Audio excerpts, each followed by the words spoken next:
Daemon ने विरोध करने की कोशिश की, लेकिन उसे दीवार पर जकड़ने वाला व्यक्ति बहुत ताकतवर था। उसे तो हमले का आभास भी नहीं हुआ था, वह सीधे उसके पास आ गई थी। लिलिथ, तुम क्या सोच रही हो? छोड़ दो, वह गुर्राया। उसने उसे दीवार के खिलाफ और जोर से दबा दिया, उसकी पकड़ अटूट थी। तुमने ऐसा क्यों किया, तुम मनोरोगी? उसने ठंडी आवाज में कहा। डेमन ने दांत पीसकर उसे धकेलने की कोशिश की, लेकिन वह उससे ज्यादा ताकतवर थी। उसे अंदाजा नहीं था कि वह क्या कह रही है। तुम्हें सिल्विया की कब से परवाह हो गई? उसने पलटकर जवाब दिया। लिलिथ ने अचानक उसे दीवार से दूर खींच लिया, लेकिन वह गिर पड़ा। इससे पहले कि वह कुछ कर पाता, वह उसके ऊपर चढ़ गई। उसके चेहरे के भाव समझ से परे थे। मुझे लगा था कि हम इस बात पर सहमत हुए थे कि तुम कोई लापरवाही नहीं करोगे, उसने तीखी आवाज में कहा। डेमन ने अपनी आंखें सिकोड़ ली क्योंकि उसका वजन उसे नीचे दबा रहा था। मुझे नहीं पता कि आप किस बारे में बात कर रहे हैं। लिलिथ की पन्ना जैसी आंखें चमक उठी जब उसने उसका अध्ययन किया। तुम मुझसे झूठ तो नहीं बोल रहे हो? डेमन ने सिर हिलाया। मैं किसी ऐसी चीज के बारे में झूठ नहीं बोल सकता जिसके बारे में मुझे पता ही नहीं। उसने आह भरी, फिर अचानक अपनी मुट्ठी उसके पेट में दबा दी। टक्कर से उसकी सांस रुक गई। खांसी खांसी आह, ये किस लिए था? वह हौंफते हुए बोला, सांस लेने के लिए संघर्ष कर रहा था। लिलिथ ने अपना सिर हिलाया, उसकी अभिव्यक्ति उदासीन थी। कुछ नहीं, वो तो बस एक बुढ़िया को मुझसे ज्यादा खूबसूरत कहने के लिए था। वो थोड़ा पीछे झुकी और अपने हाथ मोड़ लिए। अब जबकि हमने ये बात तय कर ली है, तो अब एक समस्या है। डेमन अभी भी अपनी सांसें संभालते हुए बैठ गया। तुमने ऐसा सिर्फ इसलिए किया क्योंकि तुम में कोई द्वेष था, है ना? उसने अपने होंठ हल्के से काटे, थोड़ा सा, हाँ। पर ये मजाक नहीं है। डेमन ने भौहें सिकोड़ते हुए सीढ़ियों की तरफ देखा। अब वह सिल्विया का पीछा नहीं कर सकता था। मैं बाद में इसका निपटारा कर लूंगा, वह लिलिथ की ओर मुड़ते हुए बुदबुदाया। अब क्या समस्या है? लिलिथ का चेहरा काला पड़ गया। वह अपनी एड़ी घुमाकर चलने लगी। अगर मैं तुम्हें दिखाऊं तो बेहतर होगा। डेमन बिना एक शब्द कहे आगे बढ़ गया। पब फ्यूचर विज्ञापन। देर रात होने के बावजूद वे छात्रावासों से होते हुए, फव्वारे के पास से होते हुए, कुछ अलग थलग इमारतों के बीच से गुजरे। आखिरकार वे एक लिफ्ट तक पहुंच गए। लिलिथ अंदर चली गई और वह उसके पीछे पीछे चला गया। लिफ्ट के नीचे उतरते ही उसने पूछा, आप मुझे कहाँ ले जा रहे हैं? उसने तुरंत जवाब नहीं दिया। जब दरवाज़ा खुला तो वह उसे एक सुनसान आंगन में ले गई। अंततः वह एक बेंच के पास रुकी और ज़मीन की ओर इशारा किया। हम यहाँ हैं, उसने गंभीर स्वर में कहा। डेमन ने उसकी निगाह का अनुसरण किया। अपराध स्थल। डेमन ने आंगन की ओर देखा, जो चांदनी से मुश्किल से ही रोशन था। घास और फूल अच्छी तरह से काटे गए थे, ध्यान से रखे गए थे, ठीक वैसी ही जैसी अकादमी से उम्मीद की जाती है। लेकिन कुछ गड़बड़ लग रही थी। हवा में पत्तों की खुशबू थी और उसके नीचे जलते हुए धुएं का एक हल्का सा निशान था। उसकी नज़र आगे बढ़ी और एक आधी पिघली हुई बेंच के पीछे जा गिरी। तभी उसने उसे देखा, एक जला हुआ, बुरी तरह झुलसा हुआ इंसान। उसकी आंखें चौड़ी हो गईं। यहाँ क्या हुआ? लिलिथ की अभिव्यक्ति ठंडी बनी रही। आत्मा आग, या ऐसा प्रतीत होता है। वह तेजी से उसकी ओर मुड़ा। तुम किस बारे में बात कर रहे हो? जले हुए शरीर के पास पहुंचते हुए उसने आह भरी। हाथ हिलाकर उसने उस स्थिर आकृति की ओर इशारा किया। 1 घंटा पहले मैंने इस व्यक्ति को यहाँ पाया, आधा जला हुआ, लेकिन अभी भी जीवित। डेमन ने अपनी आंखें सिकोड़ लीं। और आपने सोचा कि मैंने ये किया है ना? लिलिथ ने बिना किसी हिचकिचाहट के सिर हिलाया। उसकी नज़र पुनः पीड़ित पर गई, जो मुश्किल से सांस ले रहा था, बेहोश था। उसके आसपास की जमीन अत्यधिक गर्मी से पिघल रही थी। ये दूसरा मामला है, उसने आगे कहा। आखिरी व्यक्ति पर जलने का एक भी निशान नहीं था, सिर्फ मन की कमी और दूसरी चीज़ों के निशान थे। डेमन ने ऊपर देखा, और चीज़ें। उसने उसकी नज़र से नज़र मिलाए। उन्हें आध्यात्मिक थकावट भी थी। डेमन ने जले हुए छात्र की ओर फिर से देखा, उनकी उथली सांसों को देखते हुए। इसलिए लिलिथ ने अपनी कनपटियां रगड़ते हुए आह भरी। मुझे आप पर संदेह नहीं था क्योंकि मैं निश्चित थी, उसने स्वीकार किया। मुझे तुम पर शक था क्योंकि तुम्हारा कोई मकसद था। अकादमी पहले से ही इसकी जांच कर रही है और यहाँ कुलीन लोगों को आमंत्रित करने के कारण सुरक्षा कड़ी है। एक गलत कदम और वे तुम्हारा सिर काट लेंगे। वह जले हुए छात्र के पास दुबक गई और ध्यान से राख झाड़ने लगी। काली पड़ चुकी त्वचा के पीछे डेमन ने आखिरकार पीड़ित को पहचान लिया। मटावन, एक नया छात्र, एक परी। डेमन ने उपहास किया। मुझे लगता है कि मुझे इसमें घसीटने के पीछे आपके पास कोई ठोस कारण है, वरना ये सिर्फ समय की बर्बादी होगी। उसकी परवाह न करते हुए लिलिथ ने एक छोटी शीशी निकाली और उसे मटावन के होठों के पास कर दिया। जैसे ही तरल अंदर गया, उसके जलने के घाव धीरे धीरे लेकिन स्पष्ट रूप से ठीक होने लगे। डेमन का काम अभी पूरा नहीं हुआ था। अगर मैं होता तो वह मर चुका होता और खा लिया गया होता, उसने बेबाकी से कहा। और हाँ, मैं इतना हताश नहीं हूं कि किसी अनजान शिकार पर हमला कर दूं। लेकिन कुछ मुझे ऐसा लगता है कि मैं इसीलिए संदिग्ध नहीं हूं। लिलिथ मंद मंद मुस्कुराए। बिल्कुल नहीं, मैंने तुम्हें पहले ही कहा था कि अकादमी के छात्रों का सेवन मत करो। यह अलग बात है। वह अपने हाथों से धूल झाड़ते हुए खड़ी हो गई। जांच के बाद अकादमी को घटनास्थल पर आत्मा जादू के निशान मिले। अंतिम शिकार के। डेमन ने कंधे उचकाए। इससे मेरा क्या लेना देना? मुझे आत्माओं से कोई लगाव नहीं है। उसने सिर हिलाया। आत्मा को बुलाने के लिए जरूरी नहीं कि किसी आत्मीयता की जरूरत हो। आत्मीयता की जरूरत सिर्फ बुलाई गई आत्मा की शक्ति को दिशा देने के लिए होती है। लेकिन बुलाने की क्रिया ही क्या है? उसने उसे एक तीखी नज़र से देखा। कोई भी इसका प्रयास कर सकता है यदि उसके पास सही सामग्री हो। डेमन की आंखें सिकुड़ गईं। उसे समझ आने लगा था कि मामला क्या होने वाला है। तुम्हें लगता है मैं किसी आत्मा को बुलाने की कोशिश कर रहा था? कोई अंधेरी आत्मा और कुछ नहीं। उसने उपहास किया। क्या तुम्हें लगता है मैं पागल हूं? लिलिथ की अभिव्यक्ति में कोई परिवर्तन नहीं आया। एक पागल आदमी जो अपने सहपाठियों को मार डालेगा। क्या तुम बिल्कुल ऐसे ही नहीं हो? उसने शांत स्वर में कहा। बस फर्क इतना है कि मैं पक्षपाती हूं। मैं तुम्हें मुसीबत से दूर रखूंगी। उसने आह भरी। लेकिन एक पल के लिए मुझे लगा कि तुमने मेरी पीठ पीछे जाकर कोई लापरवाही की है। किसी अंधेरी आत्मा को बुलाना तुम्हारे लिए इतना चौंकाने वाला नहीं होगा। डेमन को बुरा नहीं लगा, लेकिन फिर भी उसने उस पर जीभ चटकाए। तुम्हें मुझ पर शक नहीं था, और अगर था भी तो तुम्हें मुझे दीवार से टकराने की जरूरत नहीं थी। उसकी निगाहें तेज हो गईं। आप लेडी मॉर्गन से नाराज हैं, है ना? लिलिथ के होठों पर ठंडी मुस्कान आ गई। अगर तुम्हें पता होता कि मैं गुस्सा हो जाऊंगा तो तुम्हें ऐसा नहीं कहना चाहिए था। डेमन ने आह भरी। औरतें बहुत परेशानी वाली होती हैं। लिलिथ की तीखी निगाहों से अब और नहीं जूझना चाहता था, इसलिए उसने अपना ध्यान कहीं और केंद्रित कर लिया, विशेष रूप से अपनी परछाई पर। कुछ गड़बड़ थी। उसकी परछाई ने बेहोश छात्र में असामान्य रुचि ले ली थी। डेमन ने भौहें चढ़ाईं। तुम उसे नहीं खा सकते। उसकी परछाई इस आरोप से स्पष्टतः भयभीत होकर पीछे हट गई। मुझे ऐसी प्रतिक्रिया मत दो। तुम ऐसा जरूर करोगे, डेमन बुदबुदाया। छाया ने अतिशयोक्तिपूर्ण आत्मसमर्पण में अपने हाथ ऊपर उठा दिए, फिर उसने जली हुई लाश की ओर इशारा किया। डेमन की भौहें गहरी हो गईं। वह नीचे झुक गया और अपनी परछाई को आगे पीछे इशारा करते हुए देखने लगा। लिलिथ ने उत्सुकता से भौहें चढ़ाईं। यह क्या कह रहा है? उसकी आंखें चौड़ी हो गईं। वह कहता है कि इस सम्मन के लिए मेरे खून का इस्तेमाल किया गया था। लिलिथ ने अपनी आंखें सिकोड़ लीं। अभी भी ऐसे बर्ताव कर रहे हो जैसे तुम्हारा इससे कोई लेना देना नहीं है। डेमन ने आह भरी। वह छोटी मोटी बातें कर रही थी और वे दोनों ये जानते थे। हम संकट में हैं। यह मेरे द्वारा किए गए किसी काम पर अड़े रहने का समय नहीं है। उसने अपनी आंखें घुमाईं, लेकिन ऐसा लगा कि उसने अपनी सारी नाराजगी छोड़ दी है, कम से कम अभी के लिए। अगर मुझे ज्यादा जानकारी न होती, उसने आगे कहा, तो मैं सोचती कि तुम किसी अंधेरी आत्मा को बुलाने की कोशिश कर रहे हो। उसकी आत्मा का एक टुकड़ा तोड़कर ऊपर पहुंचने की उम्मीद में। डेमन ने अपनी परछाई की तरफ देखा। उसने अपने हाथ कमर पर रखे हुए थे, मानो लिलिथ की बात से सहमत हो। उसने झुंझलाहट में जीभ चटकाए। इसे वापस ले लो, तुम बेहतर जानते हो। लिलिथ हंसी। काश मैंने ऐसा न किया होता। इस तरह मेरे पास तुम पर गुस्सा होने का एक अच्छा बहाना होगा। डेमन की आंख फड़क उठी। तो आप जानते हैं कि आपका बहाना तुच्छ है। उसने बेपरवाह होकर कंधे उचका दिए। और मैं वैधता की तलाश क्यों करूंगी? फिर उसका स्वर बदल गया और वह अधिक विचारमग्न हो गई। यदि आप किसी अंधकार में आत्मा को बुलाने का प्रयास कर रहे हों, तो वह कौन सी होगी? उन्होंने काल्पनिक बात पर विचार करते हुए एक आलसी सा कंधा उचकाया। अगर मैं ऐसा करने जा रहा हूं केवल काल्पनिक रूप से और इसे मुझे मुक्का मारने के बहाने के रूप में उपयोग करने के बारे में भी मत सोचिए। लिलिथ पहले ही अपनी मुट्ठी बांध चुकी थी। इससे पहले कि वह कुछ कर पाती, उसने उसकी कलाई पकड़ ली। उसने जारी रखा, मैं सबसे निचले स्तर वाले को बुलाने की कोशिश करूंगा जो मुझे मिल सके। उसने अपना सिर हिलाया। इससे ये पुष्टि होती है कि आप बुलाने की कोशिश नहीं कर रहे हैं।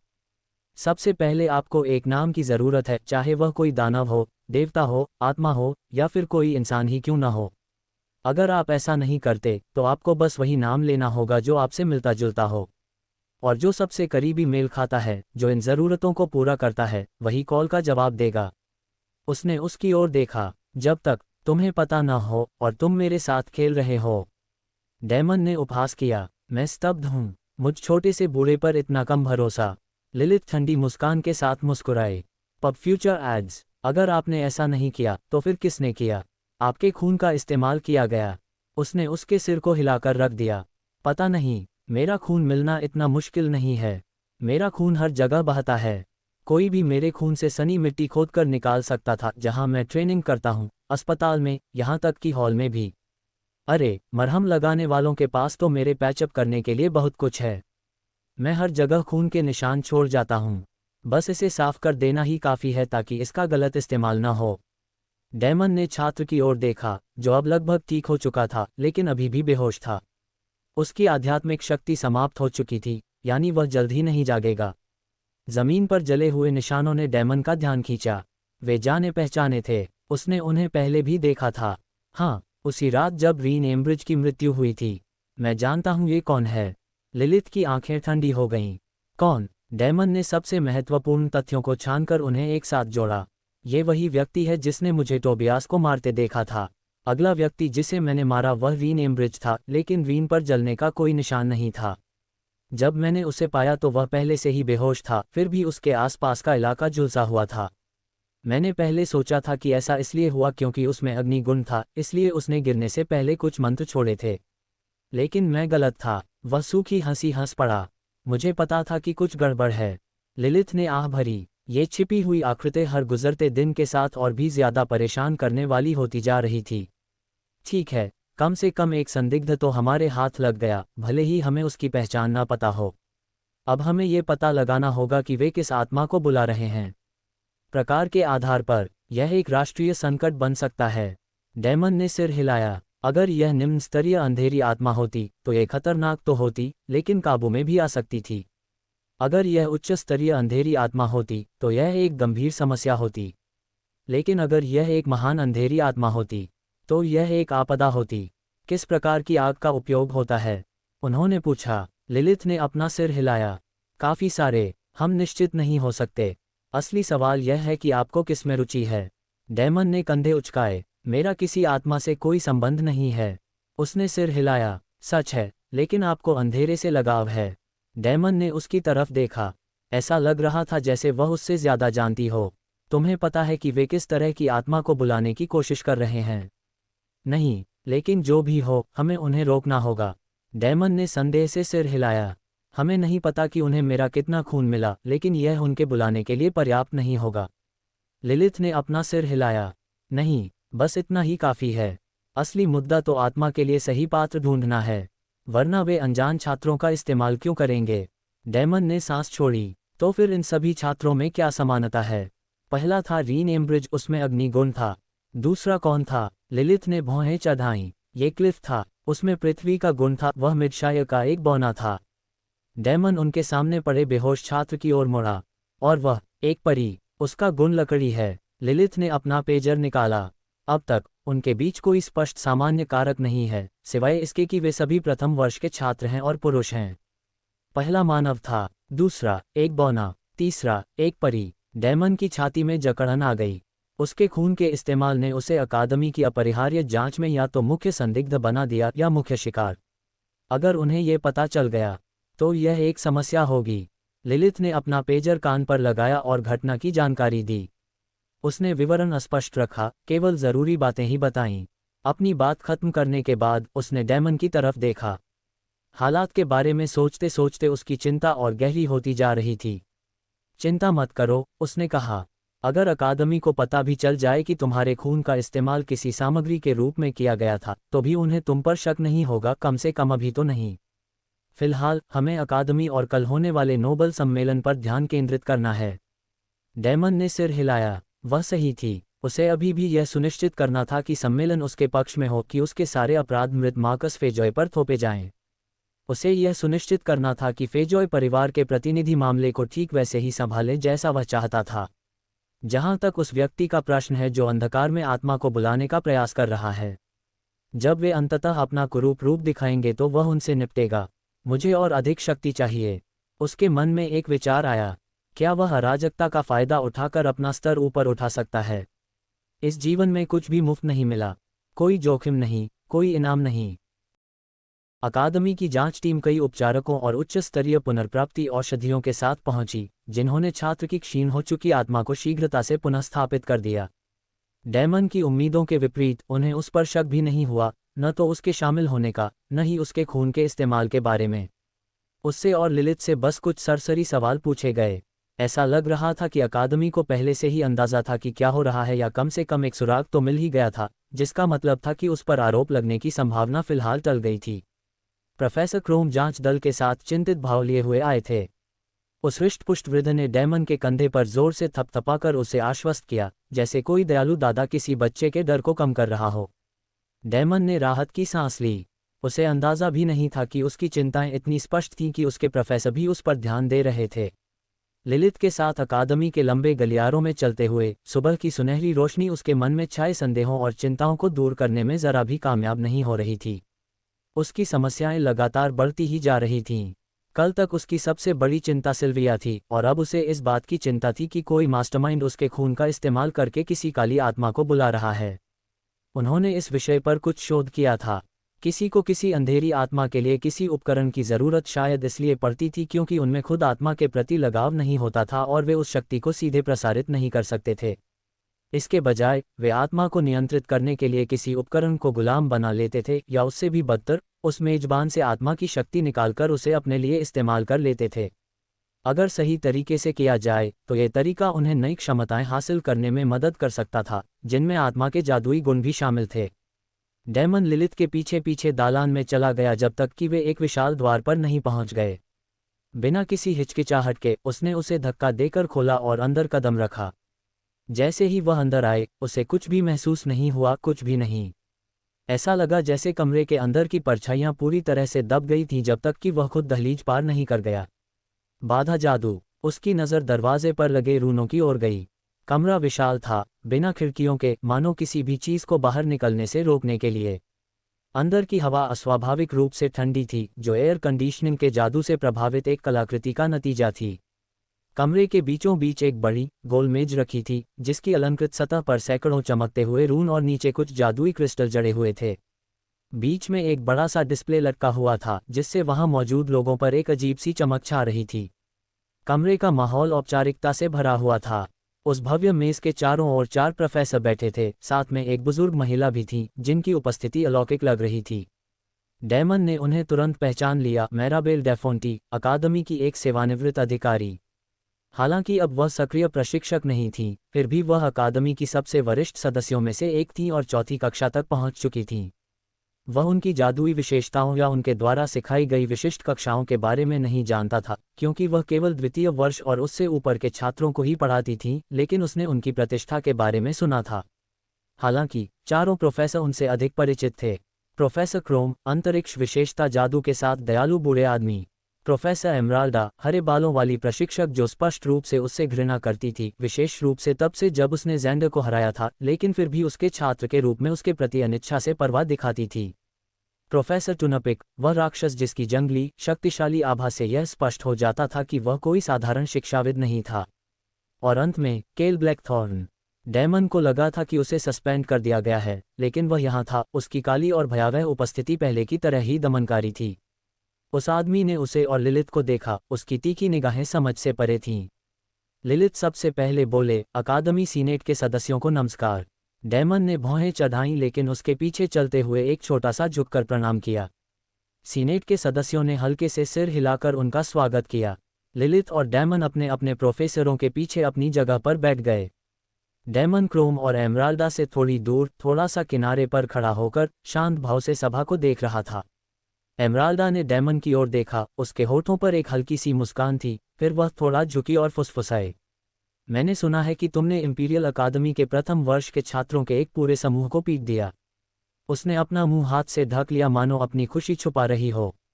शाबाश। डैमन ने पलकें झपकाईं, एक पल के लिए वह अचंभित रह गया।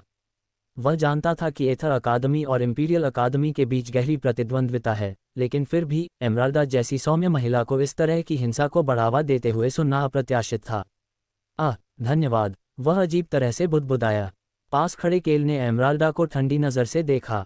उसके व्यवहार को बढ़ावा मत दो, उसने तीखे स्वर में कहा, फिर अनिच्छा से डैमन की ओर देखा।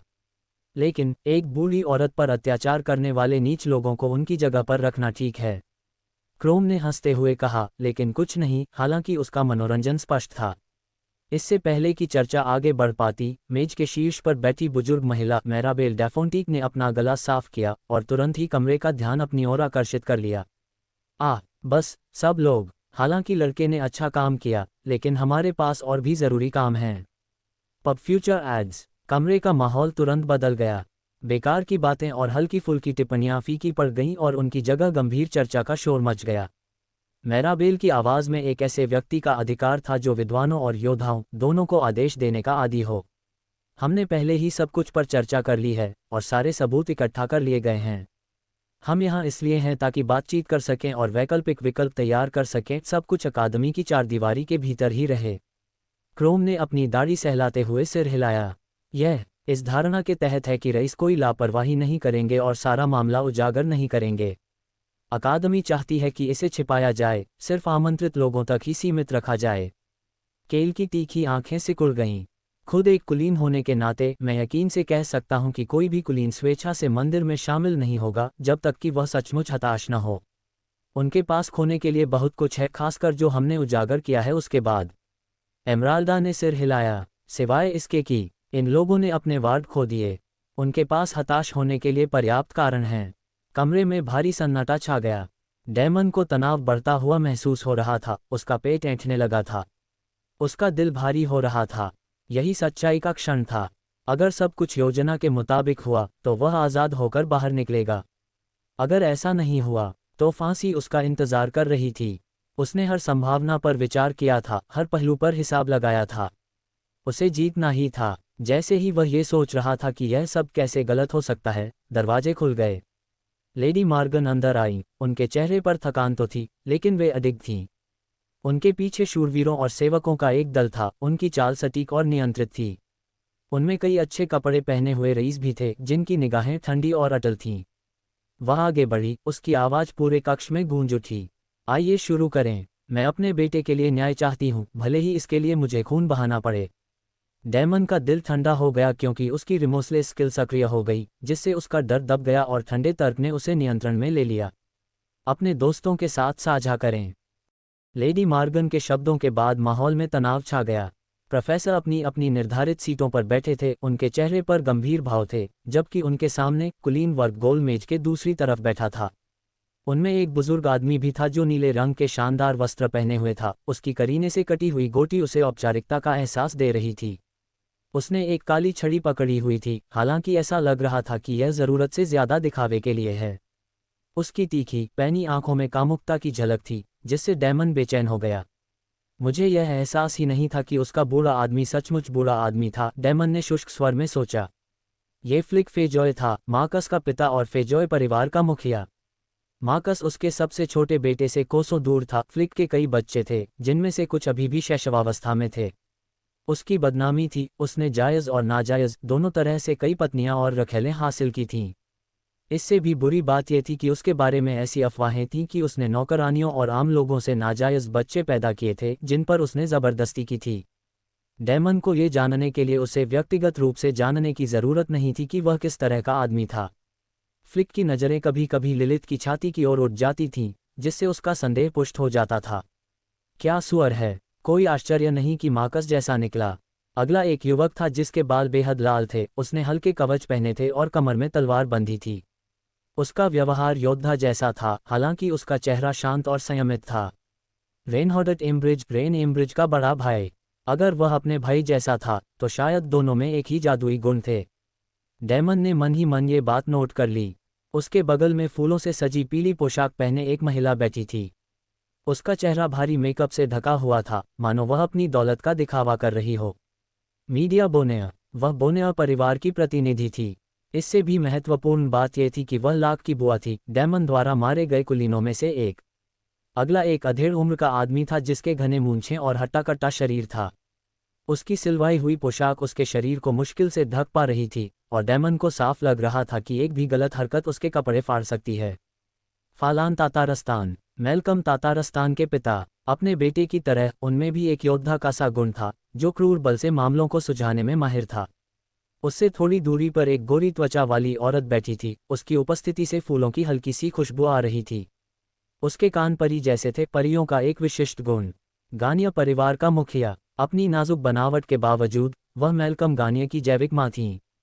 फिर भी उनमें मैल्कम गानिया से बहुत कम समानता थी। और अंत में लेडी मॉर्गन थीं। दूसरों के विपरीत वह पहले ही अपने निष्कर्ष पर पहुंच चुकी थी।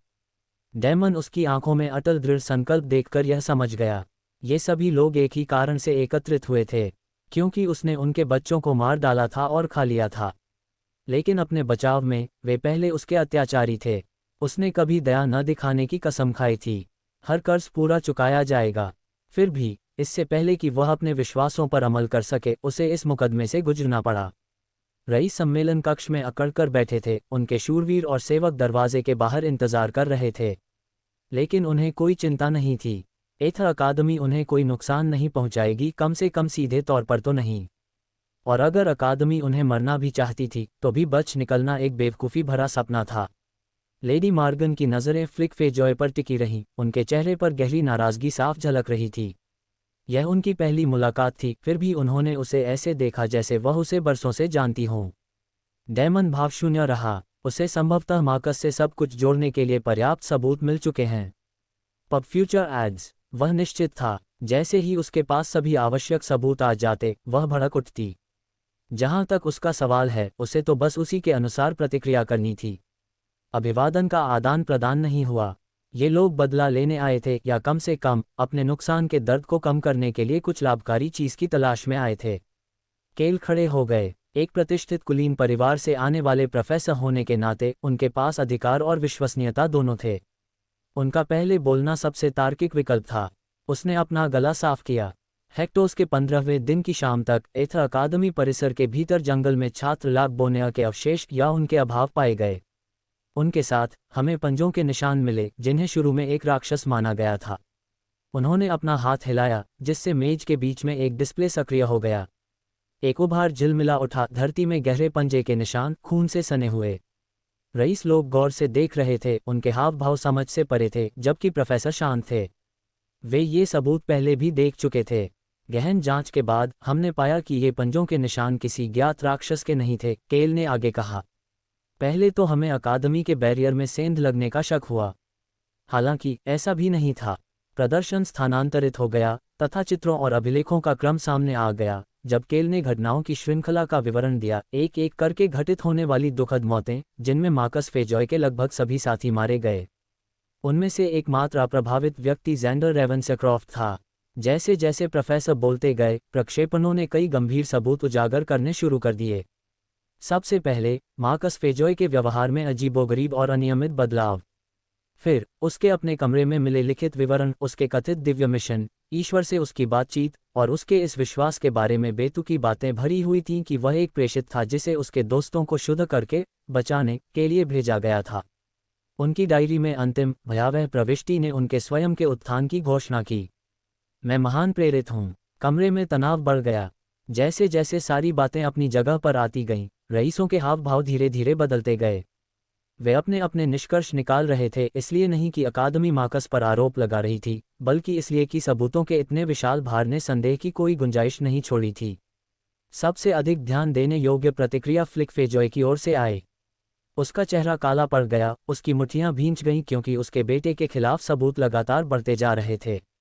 केल अभी तक अंतिम विवरण तक भी नहीं पहुंच पाया था, मार्कस की मौत और वह स्थिति जिसमें साक्ष्य पाए गए थे, जब फ्लिक अंततः टूट गया। वह तेजी से खड़ा हुआ और मेज पर इतनी जोर से पटका कि उस पर रखा क्रिस्टल और दस्तावेज हिल गए। बेतुका, वह गर्जा, मेरा बेटा कभी नहीं होगा, मैंने उसे बहुत अच्छी तरह पाला है। एक तीखी, कटु आवाज ने उसके गुस्से को चीर दिया। आपके बेटों में से कौन? लेडी मॉर्गन खड़ी थी, उनकी उंगली उनकी ओर थी, उनकी निगाहें घृणा से भरी हुई थीं। उनमें से एक जिसकी गिनती करना मुश्किल है। तुम्हारी हिम्मत! फ्लिक फेजॉय गुस्से से भरी आवाज में चिल्लाया, तुम कौन होते हो मेरे बेटे को गालियां देने वाले? लेडी मॉर्गन की निगाहें अनियंत्रित क्रोध से भरी हुई थीं। मैं एक मरे हुए बेटे की मां हूं, उसने थूकते हुए कहा। तुम्हारे जैसे नहीं, जिनके इतने नाजायज बच्चे हैं कि तुम गिन भी नहीं सकती, मेरे तो बस एक ही था। उसकी मौत एक अपूरणीय क्षति है।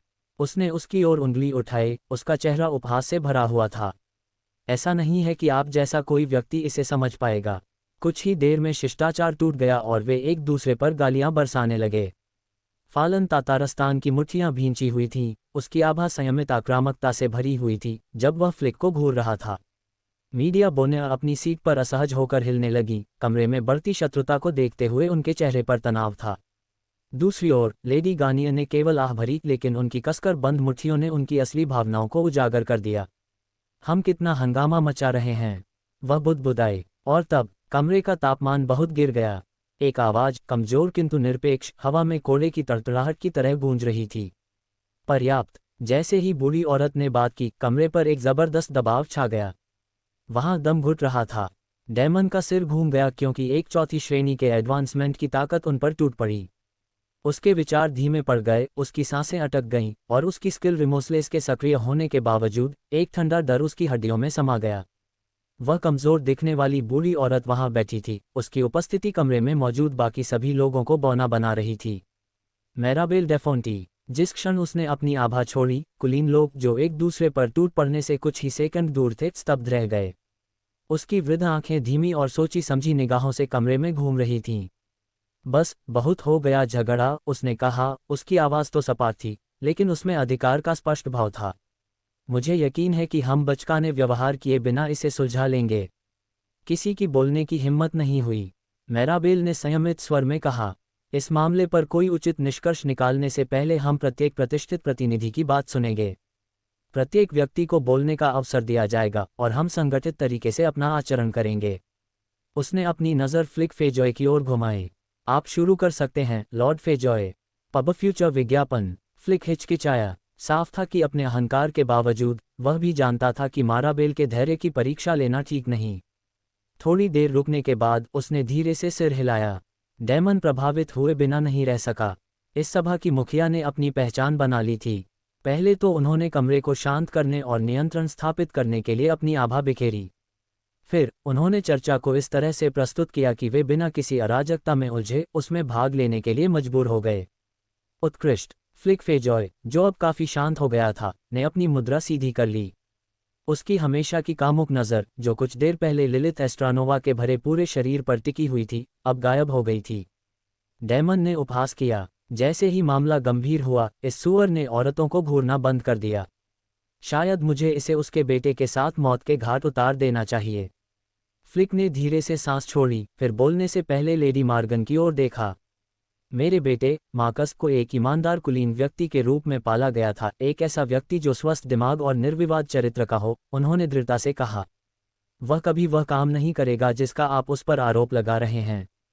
मुझे लगता है कि वह आप जैसा ही है, लेडी मॉर्गन ने ठंडे स्वर में कहा। लेडी मॉर्गन, कृपया। मैराबेल डेफोंटी की आवाज़ हवा में ब्लेड की तरह गूंज रही थी। मॉर्गन चुप हो गई, यद्यपि उसकी अभिव्यक्ति विद्रोही बनी रही। फ्लिक ने आगे बढ़ने से पहले एक गहरी सांस लेते हुए सिर हिलाया। हालांकि मैं ये स्वीकार करता हूं कि मैं सर्वश्रेष्ठ व्यक्ति नहीं हूं। डैमन का उपहास और गहरा हो गया। सबसे अच्छे आदमी नहीं हो, तुम तो आदमी भी नहीं हो, साले। फ्लिक बोलता रहा, उसकी आवाज़ में अजीब सी गंभीरता आ गई। उद्धरण चिन्ह ... मैं अभी भी एक पिता हूं, और मैं अपने सभी बच्चों से प्यार करता हूं। इसीलिए मैंने हमेशा उन्हें अपना सर्वश्रेष्ठ देने की कोशिश की है। डैमन ने अपनी आंखें सिकोड़कर उसका ध्यानपूर्वक विश्लेषण किया। मार्कस, अगर आपको पता नहीं था तो बता दूं कि वह मेरा बेटा है। वह मेरा सबसे बड़ा बेटा नहीं है, और उसकी माँ कोई कुलीन महिला नहीं थी। आश्चर्य से डैमन के होंठ थोड़े खुल गए। मार्कस एक आम आदमी का बेटा था। क्या ये वही मार्कस है जो हर आम आदमी से झगड़ा करने के लिए तैयार रहता था? फ्लिक ने सिर हिलाते हुए सांस छोड़ी। वह प्रतिभाशाली था, इसलिए मैंने उसका खास ख्याल रखा, और मैं बिना किसी शक के कह सकता हूं कि मेरा बेटा कभी अपने दोस्तों से मुंह नहीं मोड़ेगा। डैमन ने अपने होंठ काट लिए। उसकी आवाज़ में कुछ था, दुख की पीड़ा। पहली बार फ्लिक फेजॉय किसी एकायामी, विकृत कुलीन व्यक्ति की तरह नहीं लग रहे थे। वे एक ऐसे पिता की तरह लग रहे थे जिसने अपना बेटा खो दिया हो। एक प्रतिभाशाली बेटा, डैमन ने आश्चर्य व्यक्त किया। क्या वह सचमुच मार्कस की परवाह करता था, या ये सिर्फ एक और कृत्य था? कमरे में तनाव बढ़ने पर फालान तातारस्तान ने आह भरी और अपनी कनपटियां रगड़ने लगा। मैंने बहुत कुछ सुन लिया, वह बुदबुदाया। उसकी आवाज़ शांत होने के बावजूद अधिकार का भार लिए हुए थी। हम सभी यहाँ माता पिता हैं। हम सभी ने अनिश्चित परिस्थितियों में अपने बच्चों को खोया है। लेकिन इससे पहले कि हम उंगली उठाना शुरू करें, क्यों ना हम पहले ये पता लगा लें कि मार्कस फेजॉय कैसे गायब हो गया। उनके शब्दों के बाद एक क्षण का मौन छा गया। तब केल ब्लैकथॉर्न खड़े हो गए। अब उनकी रिपोर्ट जारी रखने का समय आ गया था। उन्होंने जो कुछ भी इकट्ठा किया था उसके अनुसार मार्कस मर चुका होगा। लेकिन असली समस्या ये थी कि वे निश्चित नहीं थे। जिस जगह वह गायब हुआ था वहां अजीबोगरीब निशान थे, कुछ पत्थरों पर खुदे हुए, कुछ जमीन पर बिखरे हुए। संघर्ष के निशान साफ दिखाई दे रहे थे और उससे भी ज्यादा वहां खून था।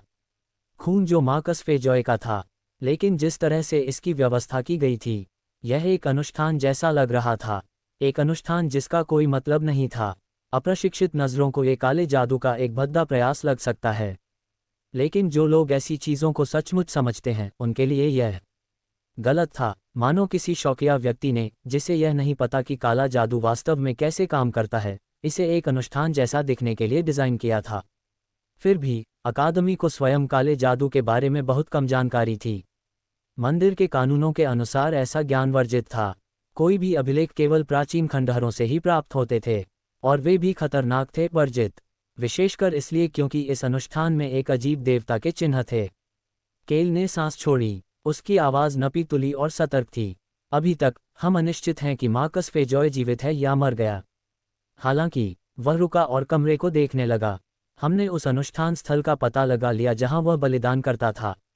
डैमन की नज़र लिलिथ एस्ट्रानोवा की ओर गई। क्या उसने बाकी सबूत छिपा दिए? ये संभव था। उसकी मूल योजना मार्कस को अपराधी ठहराने की थी, लेकिन एकमात्र रास्ता तभी खुला जब वे मार्कस की मौत की पुष्टि कर दें। विवरण अस्पष्ट रखकर लिलिथ ने एक ऐसी स्थिति बना दी थी जहां कुलीन लोग मान लेते कि या तो मार्कस अपने अनुष्ठान में सफल हो गया है या बच निकला है। बुद्धिमान। केल ने अपना हाथ हिलाया और उसके पीछे का प्रदर्शन बदल गया। स्क्रीन पर वही रून और निशान प्रक्षेपित हो रहे थे जो उस जगह पर मिले थे। डैमन ने उन्हें तुरंत पहचान लिया। उसने मार्कस को उनमें से कुछ बनाने का निर्देश दिया था, लेकिन अपने पागलपन में वह रईस बेतरतीब ढंग से रेखाचित्र बनाने लगा था। एक अराजक गड़बड़। केल ने अपनी आवाज़ को समान रखते हुए कहा। उन्होंने स्वीकार किया, अकादमी के पास सभी साक्ष्य नहीं हैं। इसके अलावा हमें अभी तक मार्कस फेजॉय के भाग्य की पुष्टि करनी है। हमें नहीं पता कि वह भाग गया है या नहीं, या वह अभी भी अकादमी के भीतर है। एक तीव्र विराम। लेकिन हम ये निर्धारित कर सकते हैं कि अनुष्ठान विफल हो गया। इससे कोई जादू नहीं हुआ। कमरा शांत था। डैमन ने रईसों की ओर देखा। मीडिया बोने, जो बैठक के अधिकांश समय तक चुप रहे थे, अब स्पष्ट रूप से असहज थे। जब वह इसके निहितार्थ पर विचार कर रही थी तो उसके हाथ थोड़े कांप रहे थे।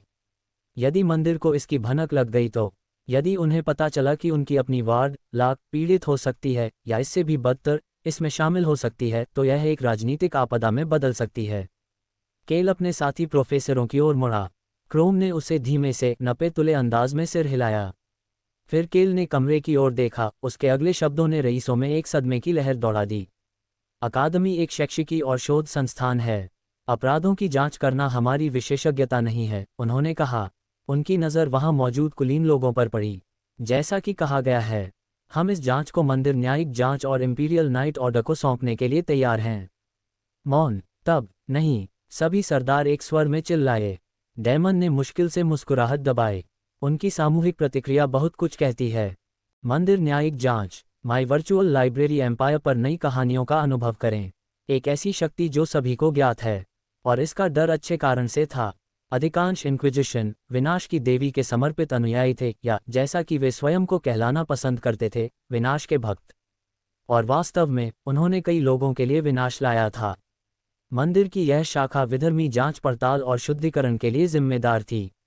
ये अनगिनत थे, मानो दुनिया के हर कोने में छिपे साए हों। उनका विशाल सूचना नेटवर्क राष्ट्रीय कानूनों से परे केवल अपने धर्म के सिद्धांतों से बंधा हुआ था। सभी उद्देश्यों और अर्थों में वे धार्मिक कट्टरपंथी थे। कट्टरपंथी जिन्हें राजनीति की कोई परवाह नहीं थी। तथापि वे मंदिर की एकमात्र शाखा नहीं थे। मंदिर आखिरकार एक संगठन था, और किसी भी संगठन की तरह इसे भी काम करने के लिए धन और संसाधनों की जरूरत थी। और यही कारण था कि इस कमरे में बैठे कुलीन लोग भयभीत थे। यदि मंदिर इसमें शामिल हो गया, उन्हें अपना सब कुछ खोना पड़ेगा, उनकी दौलत, उनकी जमीन, उनकी प्रतिष्ठा। मंदिर नियंत्रण हासिल करने के लिए स्थिति का फायदा भी उठा सकता है। और इससे भी बदतर, इस संगठन का प्रभाव राष्ट्रीय सीमाओं से कहीं आगे तक फैला हुआ था। यहाँ तक कि जो लोग पूरी तरह से अलग महाद्वीप पर रहते हैं, वे भी इससे प्रभावित हो सकते हैं। इनकार करना कोई विकल्प नहीं था। किसी राष्ट्र को बहिष्कृत किया जा सकता है, दुनिया से अलग किया जा सकता है। और इसका क्या मतलब था? वुल्ड्रेन, अतीत में आकाश महाद्वीप, यह एक आदर्श उदाहरण था। एक बार तो उसने मंदिर के अधिकार को अस्वीकार कर दिया था। नतीजा क्या हुआ? मंदिर और अन्य सभी राष्ट्र इसके विरुद्ध युद्ध करने के लिए स्वतंत्र थे, कारण सहित या बिना कारण के। पब फ्यूचर एड्स, इसके लोगों को इच्छानुसार गुलाम बनाया गया था। व्यापार पूरी तरह से बंद हो गया था। मंदिर के प्रति वफादार किसी भी राज्य को उनके साथ जुड़ने की अनुमति नहीं थी। और सबसे बुरी बात यह है कि उन्हें देवी का शत्रु करार दिया गया था, विधर्मियों के रूप में। मंदिर का निर्माण तब तक नहीं रुका जब तक वुल्ड्रेन के कई हिस्से खंडहर में तब्दील नहीं हो गए। हालांकि वुल्ड्रेन ने दृढ़ता बनाए रखी। डेमन को यकीन था कि यही असली कारण था कि कोई भी टेम्पल को इस जांच के नज़दीक नहीं आने देना चाहता था। और यह सब कुछ नहीं था। मंदिर खुद भ्रष्ट था, गहराई से। यहाँ तक कि इंक्विजिशन भी बुरे लोगों से भरा हुआ था। दरअसल कुछ लोग तो ये तर्क देते हैं कि सभी भ्रष्ट थे।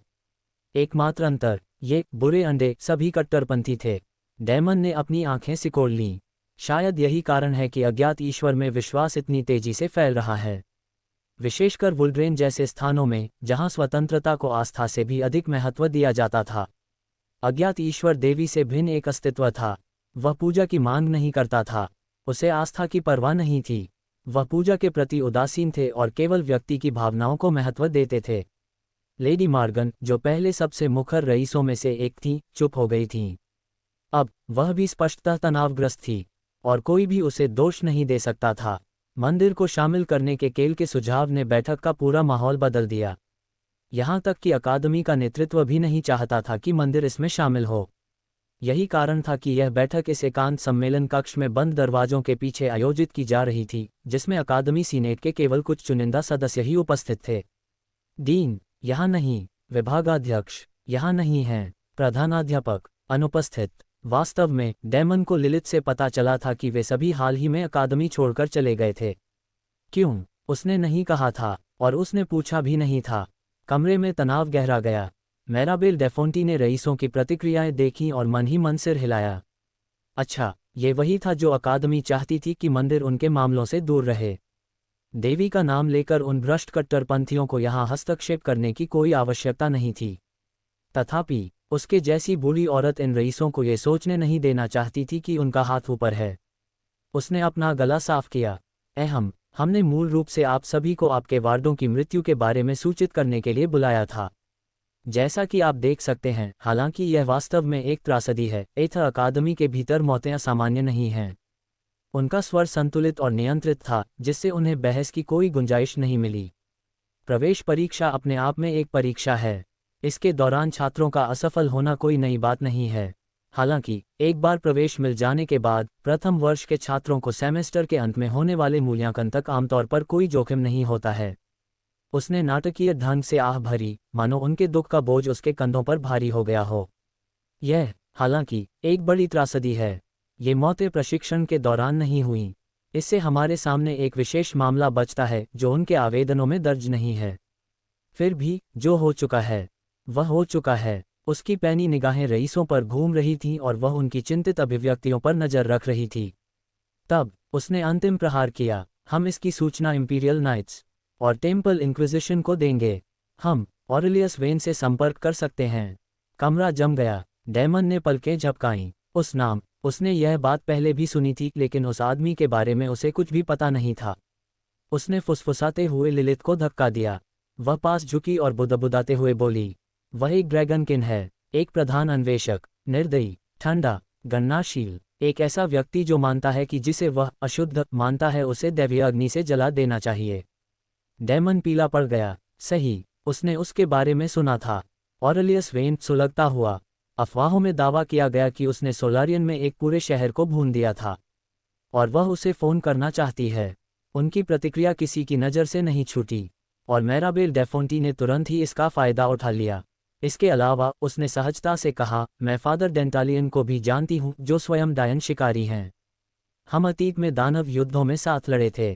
पूरा कमरा असहजता से हिलने लगा। कुलीन लोग, वे सभी उस नाम को जानते थे। डेमन ने अपनी मुट्ठियां भींच लीं। पिता दंतालियन, वह उस प्रकार का दुष्ट व्यक्ति था जिसके बारे में कुलीन बच्चे रात में फुसफुसाते थे।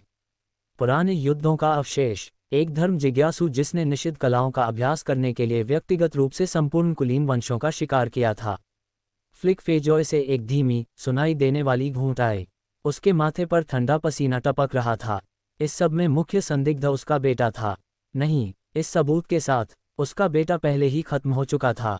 मुझे नहीं लगता कि हमें इस मामले में इंक्विजिशन को शामिल करने की आवश्यकता है। लेडी बोनेयर की आवाज़ ने सन्नाटा तोड़ा। वह मुड़ी, उसका चेहरा पीला पड़ गया और उसने गानिया हाउस के प्रतिनिधि की ओर देखा। महिला ने कमजोर स्वर में सिर हिलाया, और वह अकेली नहीं थी जो अपनी स्थिति पर पुनर्विचार कर रही थी। लेडी मार्गन, जो इस बैठक में सबसे मुखर कुलीन थी, ने अंततः माराबेल डेफोंटी की ओर मुड़कर अपनी बात रखी। लेडी डेफोंटी, क्या हमें सचमुच मंदिर को किसी ऐसी चीज़ में शामिल करना चाहिए जिसे बंद दरवाजों के पीछे निपटाया जा सकता है? मैराबेल ने कोई प्रतिक्रिया नहीं दी। उसकी अभिव्यक्ति भावशून्य थी, लेकिन डेमन ने इसे देख लिया। उसने उन्हें खेला था। उसने उन्हें ये भूलवा दिया था कि वह भी नहीं चाहती थी कि मंदिर इसमें शामिल हो, और उन्हें उससे भी अधिक हताश करके वे सीधे उसके जाल में फंस गए। उसने उन्हें अंतिम बार देखा। ठीक है, तो फिर, उसने हल्के से कहा, मुझे मंजूर है। पूरे कमरे में राहत की सांस दौड़ गई। जब तक वह जारी रही। हालांकि आगे बढ़ने से पहले उसकी तीखी निगाहें वापस आ गईं। हमें मौन की शपथ लेनी होगी। इस कमरे में जो कुछ भी हुआ है वह इसी कमरे में रहेगा। डेमन ने सांस छोड़ी। वह पहले ही जीत चुकी है। कुलीनों ने कोई आपत्ति नहीं जताई। लेडी मार्गन ने अपने होंठ काट लिए। उसकी अभिव्यक्ति तनावपूर्ण थी। और तब, आपका सुझाव है कि हमें अपने नुकसान के लिए मुआवजा कैसे मिलेगा? डेमन मुस्कुराया। शह और मात। नतीजा साफ था। कुलीन वर्ग नहीं चाहता था कि मंदिर उनके मामलों में दखल दे, और न ही अकादमी। हालांकि अकादमी यह भी नहीं चाहती थी कि कुलीन वर्ग उन पर राजनीतिक दबाव डाले, इसलिए मंदिर का नाम बताना जरूरी था। अब जब यह अपना उद्देश्य पूरा कर चुका था, तो बैठक प्रभावी रूप से समाप्त हो गई। रईसों को समझ आ गया था कि अगर वे इस लड़ाई में लड़ेंगे तो उन्हें और ज्यादा नुकसान होगा। इसलिए वे बस दांत पीसकर इससे बेहतर कुछ पाने की कोशिश कर सकते थे, या फेजॉय परिवार के मामले में अपने नुकसान को कम से कम करने की कोशिश कर सकते थे। आखिरकार मार्कस फेजॉय ही मुख्य अपराधी था। डेमन ने एक मुस्कुराहट दबा दी। उसकी बजाय उसके चेहरे पर बनावटी आश्चर्य का भाव था, मानो यह उसके लिए कोई खबर हो। लिलिथ ने देख लिया। उसकी पैनी नज़र उसकी ओर गई। वह चालाक था। आज जो जानकारी सामने आई वह चौंकाने वाली थी। अगर वह बहुत शांत, बहुत संयमित, बिना किसी पूर्व जानकारी के व्यवहार करता तो ये संदिग्ध होता। आखिरकार उसे भी पहले से पूरी जानकारी नहीं दी गई थी। डेमन, तुम्हारी योजना काम कर गई। सब कुछ ठीक वैसा ही हुआ जैसा तुमने सोचा था। उसने उसे गौर से देखा। उसने ये सब रचा था। मार्कस के समूह को मारने के बाद उसने मार्कस को पागल करने के लिए शापित अयस्क का इस्तेमाल किया था, एक निर्दयी प्रतिभा का कमाल। इसकी क्रूरता, अपने ही सहपाठियों को मारना, उन्हें खा जाना, यह अमानवीय था। उसने एक और नज़र उस पर डाली। अपना मन बनाने से पहले उसने कितनी बार इनकार किया होगा। डेमन की गहरी निगाहें रईसों पर टिकी थीं, और अब सबका ध्यान फ्लिक फेजॉय पर था। फेजॉय परिवार को सबसे ज्यादा नुकसान होने वाला था। आखिरकार सबूत सीधे मार्कस की ओर इशारा कर रहे थे। ये स्वाभाविक ही था कि मुआवजा उन्हें ही देना होगा। अब सवाल ये था कि उन्हें कितना देना होगा। ये तो बातचीत पर छोड़ दिया जाएगा, और ऐसा लग रहा था कि माराबेल डेफोंटी का इरादा उन्हें तब तक जाने देने का नहीं था जब तक सब कुछ तय नहीं हो जाता। बूढ़ी औरत ने प्रोफेसर क्रोम की ओर देखा, जो धीरे धीरे अपनी दाढ़ी पर हाथ फेर रहे थे। आइए हम मौन व्रत पर हस्ताक्षर करें। हम इसे लीक होने देने का जोखिम नहीं उठा सकते, है ना? क्रोम ने अपना हाथ हिलाया, और अंतरिक्ष में स्थानिक जादू के प्रभाव से लहरें उठीं। एक छोटा, घिसा पिटा स्क्रॉल उसके सामने प्रकट हुआ, जो जटिल रूनों और रहस्यमयी मुहरों से ढका हुआ था। ये धीरे धीरे मैराबेल डेफोंटी की ओर तैरता हुआ आया, जिसने उसे अपने हाथों में ले लिया। सभी उपस्थित लोग मौन रहने की शपथ लेंगे। किसी भी परिस्थिति में हम यह नहीं बताएंगे कि आज यहाँ क्या हुआ। रईसों ने गंभीरता से सिर हिलाने से पहले सावधानी से एक दूसरे को देखा। फ्लिक ने अपनी नज़रें डेमन और लिलिथ की ओर घुमाईं, उसके होंठों पर एक धूर्त मुस्कान उभर आई। मैं मानता हूं कि जिन 2 छात्रों को आपने यहां आने की अनुमति दी है, उन्हें भी गोपनीयता की शपथ दिलाई जाएगी। केल के होंठ फड़क उठे। वह छात्रों को इससे दूर रखना चाहता था, लेकिन माराबेल डेफोंटी ने पहले ही इसका ध्यान रख लिया था। हाँ हाँ, वे करेंगे। हालांकि मैं उनकी ओर से हस्ताक्षर करूंगी, उसने घोषणा की। अगर वे शपथ तोड़ेंगे तो परिणाम मुझे भुगतने होंगे। रईसों की आंखें सिकुड़ गईं। डेमन स्तब्ध रह गया। ये बुढ़िया उनकी जिम्मेदारी लेगी। अगर उनके इरादे बुरे हों और उन्होंने जानकारी लीक करने का फैसला कर लिया हो तो क्या होगा? नहीं, उसने इस विचार को खारिज कर दिया। वह बहुत चालाक थी। जब तक उसके पास कोई उपाय न हो, वह ऐसा जोखिम नहीं उठा सकती थी। मेडिया बोनेहा ने आंखें सिकोड़ लीं, उनकी उंगलियां पसीने की बूंदों से भर गईं। वह स्क्रॉल में लिखी शर्तों का उल्लंघन करने के संभावित परिणामों पर विचार कर रही थीं। ये शपथ पत्र किस प्रकार का प्रभाव बताता है? शपथ पत्रों की सजाएं अलग अलग होती थीं। कुछ में मृत्युदंड दिया जाता था, कुछ में जीवन शक्ति समाप्त हो जाती थी, और कुछ में शाप दिए जाते थे, दुर्भाग्य से लेकर वंश विनाश तक। सबसे भयानक शाप, जो अक्सर प्राचीन कालकोठरियों और खंडहरों में पाए जाते थे, पूरी तरह से डरावने हो सकते थे। ऐसी शब्दों की फुसफुसाहटें होती थीं जो एक पूरे वंश को शापित करती थीं, और हर पूर्णिमा पर सभी वंशजों को आधे मनुष्य और आधे भेड़िए जैसे राक्षसी जानवरों में बदल देती थीं। कुलीनों का सतर्क रहना उचित ही था। अगर वे ये प्रतिज्ञा तोड़ते तो उन्हें क्या कीमत चुकानी पड़ती? माराबेल मुस्कुराए। चिंता मत करो, यह कोई श्राप नहीं है जो तुम्हें नुकसान पहुंचाएगा। माई वर्चुअल लाइब्रेरी एम्पायर पर अपनी कहानी जारी रखें। रेनहॉर्डेट एम्ब्रिज आखिरकार बोले, तो क्या इसका असर उन पर पड़ता है जिन्हें हम प्यार करते हैं? हमारे रिश्तेदारों पर? कमरे में तनावपूर्ण शांति छा गई। उसने अपना सिर हिलाया और पुस्तक को खोल दिया, जिससे सभी को उस पर अंकित शर्तें दिखाई देने लगीं। जो कोई भी इस शपथ का उल्लंघन करेगा, वह अपनी आधी भौतिक संपत्ति खो देगा। कमरे में ठंडक छा गई।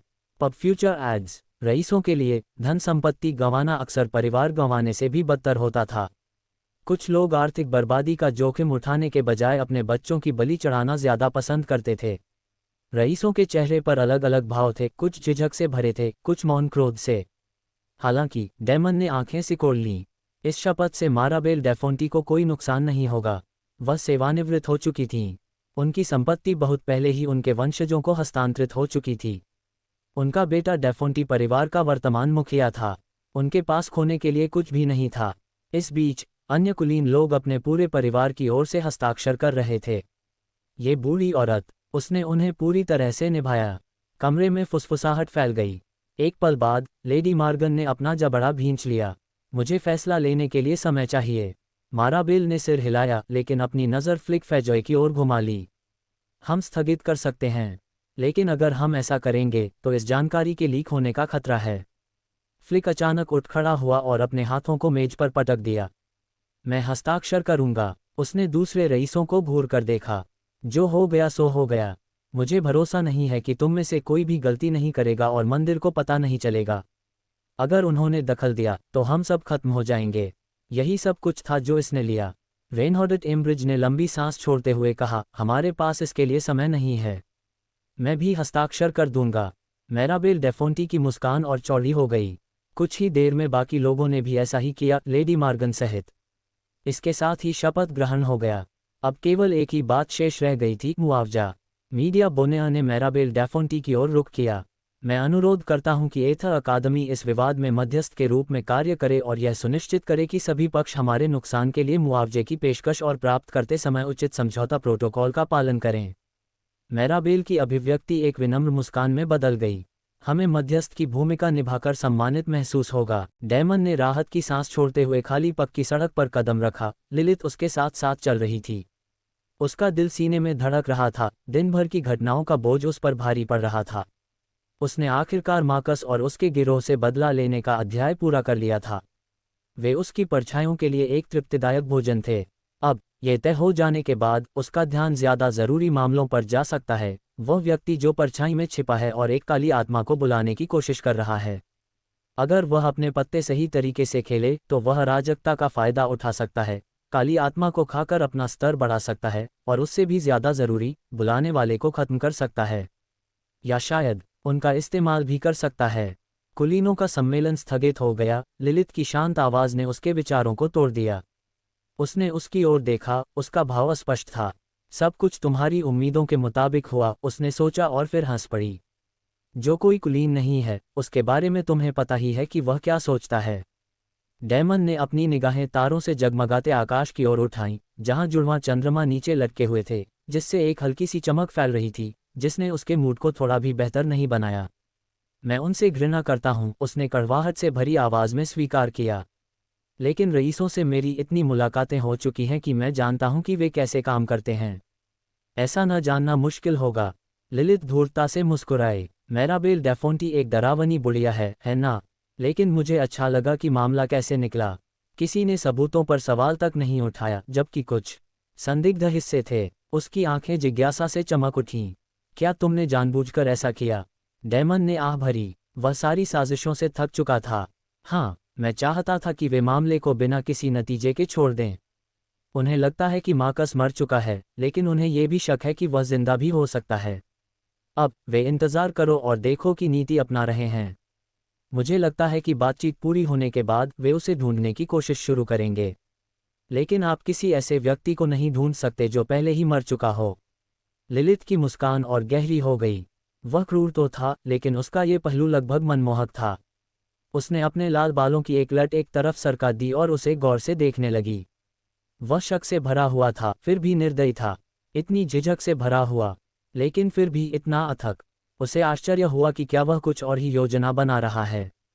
उसके हाव भाव से तो यही लग रहा था। बेहतर होगा कि आप उस अंधेरी आत्मा वाली बकवास में शामिल होने की योजना न बनाएं। वह तनाव में थी और उसे ध्यान से देख रही थी। डैमन ने अपनी आंखें सिकोड़ लीं। उसे कैसे पता चला कि वह क्या सोच रहा था? मैं आत्महत्या करने वाला नहीं हूं।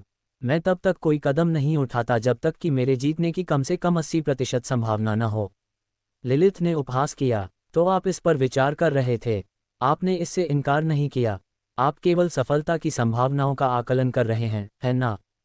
डैमन ने आह भरी। लिलिथ एस्ट्रानोवा अब उसकी सोच समझने लगी थी, शायद बहुत अच्छी तरह। उसने पहले ही आत्मा के आह्वान को रोकने की संभावना पर विचार कर लिया था, और संभावनाएं उसके पक्ष में नहीं थीं। हम छाया में काम करने वाले व्यक्ति को नहीं रोक सकते, तो क्यों न इस अराजकता का लाभ उठाया जाए और अंधेरे आत्मा का एक हिस्सा अपने लिए दावा किया जाए। लिलिथ ने आंखें सिकोड़ लीं। वह सही था, लेकिन वह इस बात पर विचार नहीं कर रहा था, या यूं कहें कि वह इस बात को नज़रअंदाज कर रहा था कि एक अंधेरी आत्मा कितनी बड़ी क्षति पहुंचा सकती है। इससे पहले कि वह अपने विचार व्यक्त कर पाती, उसकी गहरी आंखें उसकी आंखों में घुस गईं। मुझे संभावित नुकसान का अंदाजा है। मुझे जोखिम पता है, उसने अपनी परछाई की ओर देखते हुए कहा। माई वर्चुअल लाइब्रेरी एम्पायर के विशेष रोमांच का आनंद लें, लेकिन मुझे और ज़्यादा ताकत चाहिए। मैं एक हनी बेजे की तरह उद्दंड और लापरवाह व्यवहार कर सकता हूँ। मैं जिद्दी, मूर्ख हो सकता हूँ और अपना सिर झुकाने से इनकार कर सकता हूँ। लेकिन सीधी सी सच्चाई नहीं बदलती, मैं अब भी कमज़ोर हूँ। उसकी उंगलियां मुट्ठियों में बंध गईं। मैं अपनी कक्षा में सबको हरा सकता हूँ, लेकिन वे कमज़ोर हैं। मैं उन सबको कुचल सकता हूँ, लेकिन जैसे ही मैं उन दीवारों के पार कदम रखता हूँ, मैं फिर से कुछ नहीं रह जाता। Pub future ads. उसके दांत भींच गए। मैं कुछ न होने से थक गया हूँ। मैं उस मधु बिज्जू की तरह बनने से थक गया हूँ जो सिर्फ लड़ना जानता है। मैं अपने रोए खड़े करने, सख्ती से पेश आने, बड़ा दिखने से थक गया हूँ, जबकि असल में मैं बस गुर्रा सकता हूँ, खून बहा सकता हूँ और बाद में अपने जख्मों को चाट सकता हूँ। उसके हाथ कांपने लगे, उसकी आवाज़ ठंडी और धीमी होती गई। मैं बदलाव के लिए शक्ति रखने वाला व्यक्ति बनना चाहता हूँ। मैं फैसले लेने वाला व्यक्ति बनना चाहता हूँ। मैं दूसरों को खून बहते हुए देखना चाहता हूँ। मैं चाहता हूँ। लिलिथ ने उसे रोक दिया। अत्याचारी होना। डैमन ने उसकी ओर देखा, उसकी आंखें भावनाओं से भरी हुई थीं। मैं आज़ाद होना चाहता हूँ। वह उसके करीब आ गई। हालांकि आप गुलाम नहीं हैं, उसने धीरे से कहा। उसने उसके सिर को हिलाकर रख दिया। हम सभी किसी न किसी चीज़ के गुलाम हैं, प्यार, परिवार, पैसा, सम्मान, महत्वाकांक्षा, कर्तव्य। मैं अपनी दयनीय कमजोरी का गुलाम हूँ। लिलिथ ने आह भरी। उसने अपनी बहन की जान बचाने की अपनी लगन को भी गुलामी नहीं समझा, सिर्फ अपनी बेबसी। हम सब किसी न किसी चीज़ के गुलाम हैं, हम। उसकी बात सही थी। हर कोई कुछ न कुछ चाहता है। इंसान महत्वाकांक्षाओं और अधूरी इच्छाओं के साथ मरता है, यही दुनिया का दस्तूर है। वह डेमन की ओर मुस्कुराए और उसके चेहरे को अपने हाथों में ले लिया। अगर हम ऐसा करते हैं तो कई लोग मर सकते हैं। जिस प्रकार की अंधकार में आत्मा को बुलाया जाता है उसके आधार पर हम एक आपदा का सामना कर सकते हैं। उसने उसे गौर से देखा। अब उसके पास ऐसे लोग थे जिनकी उसे परवाह थी। उसने लोगों से दोस्ती बढ़ानी शुरू कर दी थी, उनके और करीब आने लगा था। वह पहले जितना अकेला नहीं था। उन्होंने चेतावनी देते हुए कहा, अगर हम ऐसा करेंगे तो आपको पछताना पड़ेगा। डेमन ने धीरे से सांस छोड़ी। मुझे पता है, फिर हम इसे उस बेचारे डेमन ग्रे की असफलताओं की लंबी सूची में जोड़ सकते हैं। लिलिथ उसकी बात सुनकर मुस्कुराए। वह बर्बादी के इस रास्ते पर उसके साथ थी। आखिरकार यही तो उनका समझौता था। डेमन ने जब हम कहा तो वह चूका नहीं। वह एक संभावित आपदा को भी घटित होने देने को तैयार थी ताकि वह और मजबूत हो सके। वह उसके कान में झुकी और फुसफुसाते हुए बोली, मैं तुम्हारे पंथ बनूंगी, तुम भी मेरे बनो। डेमन के पास खड़े होने पर उसकी परछाइयां टिमटिमा रही थीं। दोनों को पता भी नहीं चला कि लिलिथ के कलंक पर बने 4 पंख उसकी पीठ पर हल्के से चमक रहे थे। उनके चारों ओर हवा चल रही थी। फीकी चांदनी के नीचे साए गहरे हो गए। फिर एक झोंका सड़क पर आया, धूल, पत्ते और किसी जलने की तीखी गंध लेकर। डेमन की नाक फड़क उठी। आग और मांस की दुर्गंध हवा में भर गई। जैसे ही उसने अपनी छाया धारणा को फैलाया, उसकी भौहें गहरी हो गईं। उसकी आंखें चौड़ी हो गईं। उसका चेहरा पीला पड़ गया। कोई जल रहा है। छात्र परिषद कक्ष जगमगा रहा था। जादुई लैंपों की चमक पॉलिश किए हुए फर्श पर प्रतिबिंबित हो रही थी। पूरे परिसर में नाइट की मूर्तियां बाहर सावधान मुद्रा में खड़ी थीं। उनकी उपस्थिति अकादमी की सुरक्षा की निरंतर याद दिला रही थी। कमरे के बीचों बीच एक युवक मेज के पीछे कागजों के ढेर के नीचे दबा बैठा था।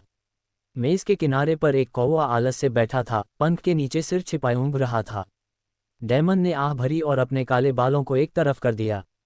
बिना एक नज़र डाले उसने अपनी जेब में हाथ डाला और एक थैली निकाली।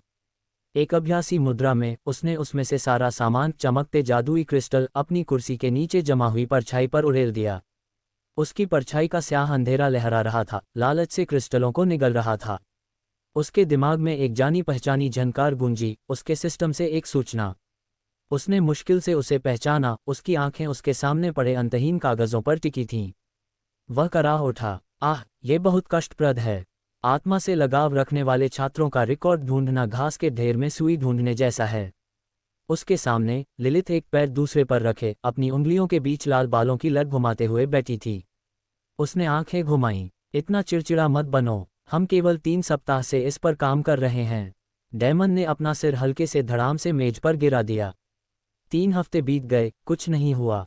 हमने कोई प्रगति नहीं की है। इस बीच समनकर्ता एक अंधेरी आत्मा को बाहर लाने के लिए लगातार प्रयास कर रहा है। हर बार हम बस एक और बेहोश छात्र के साथ समाप्त होते हैं जो एक उचित वाहक बनने में विफल रहता है। सौभाग्य से वे ज़्यादा से ज़्यादा 2 दिन ही बेहोश रहते हैं और उन्हें कोई प्रत्यक्ष चोट नहीं आई है। उसने अपना सिर थोड़ा ऊपर उठाया, उसकी गहरी आंखें सिकुड़ गईं। लेकिन वह करीब आ रहा है। पिछले 2 दिनों में कोई प्रयास नहीं हुआ है। लिलिथ ने अपनी ठोड़ी को हाथ पर टिकाते हुए मुस्कुराया। मुझे आश्चर्य है, क्या यह अच्छी बात है या बुरी बात? हम चाहते हैं कि यह आह्वान सफल हो ताकि हम उस छोटी सी चीज़ का उपयोग कर सकें जो हमने तैयार की है। लेकिन हम ये भी नहीं चाहते कि यह सफल हो, क्योंकि खैर, यह एक अंधकार में आत्मा है। उसकी पन्ने जैसी आंखें खुशी से चमक उठीं। अरे अरे, तुम्हें सचमुच तय कर लेना चाहिए कि तुम क्या चाहते हो। डेमन उसकी नज़रों से बचते हुए मुंह मोड़कर चला गया। वह अपना मन नहीं बना सका, लेकिन अगर वह खुद के प्रति ईमानदार था तो वह ऐसा होने देने के पक्ष में था, या इससे भी बदतर परछाई से इसे घटित होने में मदद करना। उस महान बैठक की रात को 3 सप्ताह बीत चुके थे और अब इस रात को उन्हें असफल अंधेरी आत्मा के आह्वान का तीसरा शिकार मिल गया था। अकादमी को इसकी सूचना दे दी गई थी, लेकिन वे इसे गुप्त रखने पर अड़े हुए थे। वे बिल्कुल नहीं चाहते थे कि रईसों को इस बात की भनक भी लगे। डेमन ने अपनी कनपटियां रगड़ते हुए आह भरी। उसके पास वास्तव में इसके लिए समय नहीं था। उसका सेमेस्टर अंतिम मूल्यांकन नज़दीक था और जब उसके साथी प्रशिक्षण ले रहे थे, वह यहाँ था, परछाई में छिपे हुए दुष्टात्माओं को बुलाने वालों का शिकार कर रहा था। ज़्यादातर समय लिलिथ उसे अपना मन नियंत्रण निखारने में मदद करती रही थी, इसलिए अब उसकी ऊर्जा पहले जैसी नहीं छूटती थी। यह एक अच्छी बात थी। रईस अभी भी नहीं गए थे। वे फेजोय परिवार के मुआवजे को लेकर अंतहीन बातचीत में उलझे हुए थे। लिलिथ ने उसे जो बताया था उसके अनुसार यह रकम बहुत बड़ी थी। Pub future ads. उनका आधा मन तो गाड़ी चलाकर खुद ही मुआवजा मांगना चाहता था, लेकिन ये परेशानी उठाने लायक नहीं था। इसके बजाय उसने अपनी छाया भूख को नियंत्रण में रखने पर ध्यान केंद्रित किया। उसने बलिदान कौशल का उपयोग करके जादुई क्रिस्टल खाकर अपनी स्थिति को स्थिर किया। लेकिन अपनी भूख पर कुछ हद तक नियंत्रण पाने के बावजूद उसके कई खर्चों के कारण उसकी आर्थिक स्थिति खराब हो गई थी। इस दर पर उसे यकीन नहीं था कि पहले क्या टूटेगा, उसका शरीर या उसका बटुआ, या इससे भी बेहतर लिलित का बटुआ। लेकिन अभी इनमें से कोई भी बात मायने नहीं रखती थी। सबसे ज़रूरी चीज़ थी बुलाने वाले को ढूंढना। अकादमी को पता था कि कोई दुष्टात्माओं को बुला रहा है, बस उनके पास कोई संदिग्ध नहीं था। फिलहाल वे बस यही कर सकते थे कि लाक्षणिक आग को काबू से बाहर होने से पहले बुझा दें। डेमन ने तेजी से सांस छोड़ते हुए अपने हाथ में एक छोटा सा क्रिस्टल ब्लेड पकड़ा। यह एक जादुई कलाकृति थी जिसे लिलिथ ने किसी तरह अकादमी को धन देने और बनाने के लिए राजी कर लिया था। इसका उद्देश्य सरल था, मेजबान को नुकसान पहुंचाए बिना उसके शरीर से आत्मा को बाहर निकालना। क्या तुम्हें यकीन है कि यह किसी अंधेरी आत्मा पर काम करेगा? उसने ब्लेड को अपनी उंगलियों के बीच घुमाते हुए पूछा। लिलिथ मुस्कुराए। हाँ बिल्कुल, मैंने जो तुम्हें दिया था उसमें मैंने बदलाव करके उसकी आत्मा का एक टुकड़ा निकाल दिया है। वह आगे की ओर झुकी, उसकी छाती मेज से दब गई, जिससे उसकी योनि का केवल इतना हिस्सा दिखाई दिया कि यह स्पष्ट हो गया कि वह उसे छेड़ रही थी। क्या आप जानना चाहते हैं कि इसकी कीमत कितनी है? डेमन ने तुरंत अपनी आंखें फेर लीं और जादुई कलाकृति पर ध्यान केंद्रित करने का नाटक किया। नहीं, अगर मैं कीमत सुनूंगा तो मेरे अंदर के कंजूस आदमी को दिल का दौरा पड़ सकता है। उसने एक और दस्तावेज उठाया और उसे एक तरफ रख दिया। हम आर्थर पेड्रिक को खारिज कर सकते हैं, उसका किसी आत्मा से कोई संबंध नहीं है। लिलिथ ने सिर हिलाया। आत्मा से लगाव रखने वाले द्वितीय वर्ष के छात्रों की संख्या कम है। इसका मतलब है कि वे शायद प्रथम वर्ष को लक्ष्य बना रहे हैं। पिछले 3 हफ्तों से वे ऐसे छात्रों की तलाश कर रहे थे जिनका आत्माओं से लगाव था। उन्होंने एक सूची तैयार कर ली थी, लेकिन ठोस सबूत जुटाना मुश्किल था, खासकर क्योंकि इसके लिए छात्रों की निजी फाइलें चुरानी पड़तीं। डेमन ने अगली फाइल खोली। उसकी आंखें सिकुड़ गईं। नाम सिल्विया मूनवील, जाति एल्फ, आयु 16, लिंग महिला। वह पृष्ठों को पलटता रहा और उसकी व्यक्तिगत जानकारी पर सरसरी निगाह डालता रहा। ऊंचाई, वजन, माप, मानक विवरण जिनके बारे में वह शायद नहीं चाहती थी कि वह ताक झांक करे। लेकिन तभी उसने कुछ अजीब बात नोटिस की। सिल्विया की अकादमी फाइल अजीब थी। कई जगहों पर प्रश्नवाचक चिन्ह लगे थे। अकादमी ने उसके अतीत के बारे में ज्यादा कुछ दर्ज नहीं किया था। उसकी फाइल न सिर्फ अधूरी थी बल्कि उस पर गोपनीय लिखा था और हेडमास्टर की निजी मुहर लगी थी। डेमन की भौहें सिकुड़ गईं। उसे उसके निजी इतिहास के बारे में जानने की जरूरत नहीं थी। उसे बस ये जानना था कि क्या उसका किसी आत्मा से कोई संबंध है।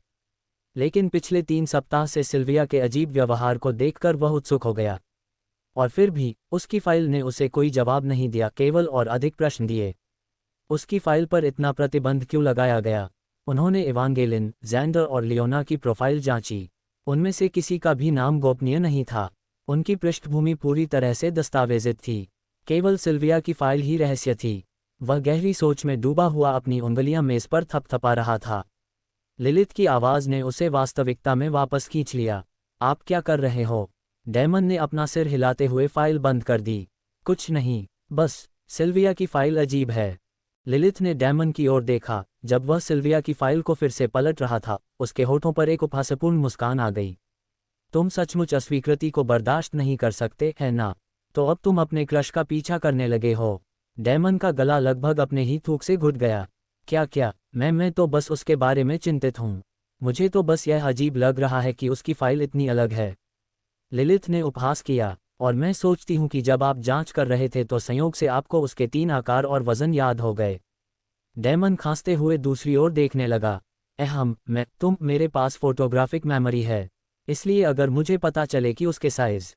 लिलिथ ने अपनी आंखें घुमाईं। ओह, तो फिर वे क्या हैं? डेमन मुस्कुराया। आप यातना देकर मुझसे ये जानकारी नहीं निकाल सकते। उसने कुछ सोचने का नाटक करते हुए अपनी ठोड़ी पर उंगली थपथपाई। 50,000 ज़ेनी। बिना किसी हिचकिचाहट के डेमन ने सांस छोड़ी। B88W58H85। लिलिथ की मुस्कुराहट और चौड़ी हो गई। तुम्हें सचमुच कोई शर्म नहीं है? डेमन अपनी कुर्सी पर पीछे की ओर झुक गया, बिल्कुल भी परेशान नहीं। शर्म से खाने को कुछ नहीं मिलता, उसने व्यंग्य किया। तुम एक गुप्त विकृत व्यक्ति हो। मैं एक विकृत व्यक्ति हूँ, पैसे के प्रति विकृत रूप से आसक्त। उसने एक किताब उठाई और उसके पन्ने पलटने लगी।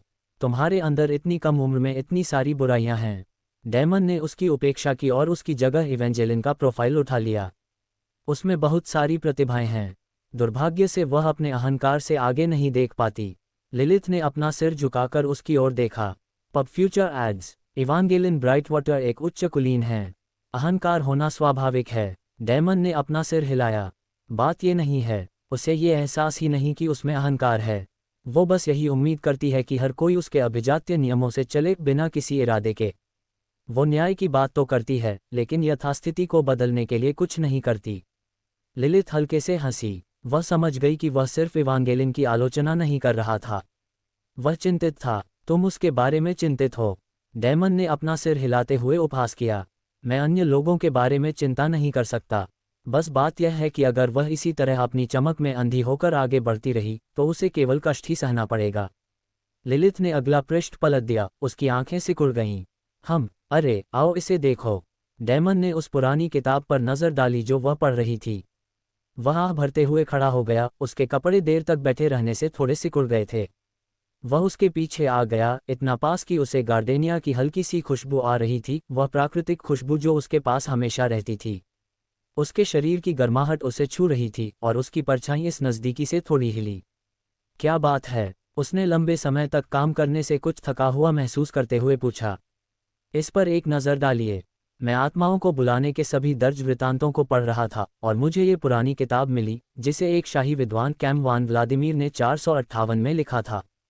इसमें काली आत्मा ऋषि इग्नात का वर्णन है। डैमन का चेहरा सिकुड़ गया। लिलिथ ने भंगुर पृष्ठों को पलटते हुए आगे कहा, यह कहता है कि ऋषि इग्नात ज्वालाओं को नियंत्रित करती है, ऐसी काली ज्वालाएं जो जुनून की तरह गर्म और आक्रोश की तरह ठंडी होती हैं। ये कहता है, और मैं उद्धृत करता हूँ, ये तुम्हारी आत्मा को झुलसा देगी। इसके अलावा उसने किताब उठाए। ऐसा लग रहा था जैसे वह कोई विद्वत्तापूर्ण रचना हो जो मिथकों और किंवदंतियों का खंडन करती हो। इसमें यह भी कहा गया है कि इग्नात का जन्म तब हुआ था जब एशक्रॉफ्ट ने वर्दांत महाद्वीप पर आक्रमण किया था। डैमन ने पीछे झुकते हुए आह भरी। हाँ, बस ये एक मिथक है। एशक्रॉफ्ट का तो अस्तित्व ही नहीं है। ये पूरी किताब बेकार है, ये खुद को ही झूठा साबित करती है। उसने सिर हिलाया। हाँ, लेकिन अगर आप इसे इसके साथ क्रॉस रेफरेंस करें, उसने दूसरी किताब थमा दी, तो आप वास्तव में कुछ महत्वपूर्ण जानकारी हासिल कर सकते हैं। लेकिन मैं आपको ये दिखाने की कोशिश नहीं कर रही हूँ। उसने व्लादिमीर के विवरण की ओर इशारा किया। उन्होंने लिखा कि वह काली आत्मा दुष्ट वन में यूं ही प्रकट नहीं हुई थी। उसने अपनी शक्ति का प्रयोग करने के लिए एक पात्र, एक व्यक्ति को धारण किया था। जितना अधिक समय वह वहां रही, उतना ही वह उस पात्र के साथ घुल मिल गई और अंततः उस पात्र में छिपकर लड़ने के लिए अपना एक प्रक्षेपण बना लिया। अंततः उसने उस पात्र पर पूरी तरह से कब्जा कर लिया। डैमन की अभिव्यक्ति तब गहरी हो गई जब उसने उस पुरानी रेखाचित्र को देखा जिसमें बताया गया था कि वह काली आत्मा कैसी दिखती है। तो इसके अनुसार यदि उन्होंने जहाज को पूर्ण कब्जे से पहले रोक दिया होता तो वे त्रासदी को रोक सकते थे। लिलिथ ने गंभीरता से सिर हिलाया। और इसका मतलब है कि हमने उस अंधकार में आत्मा की पहचान कर ली है जिसे बुलाया जा रहा है। डैमन ने आह भरी, लेकिन इससे हमें कोई मदद नहीं मिलती है ना? उसने सिर हिलाया। हाँ, बिल्कुल। किताब में ये भी लिखा है कि यह आत्मा किसी पर तब तक कब्जा नहीं कर सकती जब तक उसके दिल में कोई खालीपन न हो, कोई भावनात्मक घाव, शक, इच्छा, कुछ ऐसा जिसका वह फायदा उठा सके। डैमन की आंखें थोड़ी चौड़ी हो गईं जब उसे एहसास हुआ। तो आप कह रहे हैं कि अन्य रक्त वाहिकाओं के असफल होने का कारण सिर्फ यह नहीं था कि वे कमज़ोर थीं। उनके हृदय में पर्याप्त बड़ा छेद भी नहीं था। वह सोचते हुए अपनी ठोड़ी को पकड़े रहा। जब मैं बच्ची थी तो लोग मुझसे लगातार कहते थे, अगर आपकी त्वचा पर रोंगटे खड़े हो जाते हैं तो आप खुद को किसी के कब्जे में ले लेते हैं। लिलिथ ने सिर हिलाया। बहुत सी भावनाएं रोंगटे खड़े कर देती हैं, लेकिन डर सबसे प्रबल भावनाओं में से एक है। इसीलिए ज्यादातर हमले रात में होते थे, लक्ष्यों को डराने के लिए। डैमन ने धीरे से सिर हिलाया। जैसे जैसे हमले जारी रहे, समनकर्ता ने और जानकारी इकट्ठा की और अपने तरीकों को और बेहतर बनाया। दोहराव सीखने की जननी है। लेकिन उसकी भौहें सिकुड़ गईं। हमले 2 दिन पहले बंद हो गए। लिलिथ ने किताब बंद कर दी। इसका मतलब 2 चीज़ों में से एक है, वे किसी चीज़ की तैयारी कर रहे हैं या उनके पास कोई महत्वपूर्ण सामग्री खत्म हो गई है। डैमन ने उत्सुकता से उसकी ओर देखा। कौन सी सामग्री? लिलिथ ने अपनी नज़रें फिर उसकी ओर घुमाईं, उसकी ठंडी मुस्कान से उसकी रीढ़ में ठंडक दौड़ गई। तुम्हारा खून, डैमन ने पलकें झपकाईं। ये सही है, मैंने हाल ही में किसी भी लड़ाई या घातक प्रशिक्षण में भाग नहीं लिया है। पिछली बार जमीन से उठाया गया खून शायद खत्म हो गया होगा। लिलिथ अपनी कुर्सी से खड़ी हो गई, उसकी आवाज़ धीमी लेकिन दृढ़ थी। वह और उन्हें एक ऐसा बर्तन मिल गया है जो सभी आवश्यकताओं को पूरा करता है। उनके दिल में एक छेद है और बहुत सारी आत्मा का लगाव है। वह ठंडी मुस्कान के साथ अपनी उंगलियां भींच रही थी। इसका मतलब है कि वे जल्द ही अपना कदम उठाएंगे, और हमें अभी तक कोई संदिग्ध नहीं मिला है, सिर्फ अटकलें हैं। वह उसकी ओर मुड़ी, उसकी मुट्ठियां भींची हुई थीं, उसकी आंखें थकी हुई थीं, लेकिन दृढ़ थीं। तुम निशाना बनोगे, इसलिए चाहे कुछ भी हो जाए मेरी नज़रों से दूर मत जाना।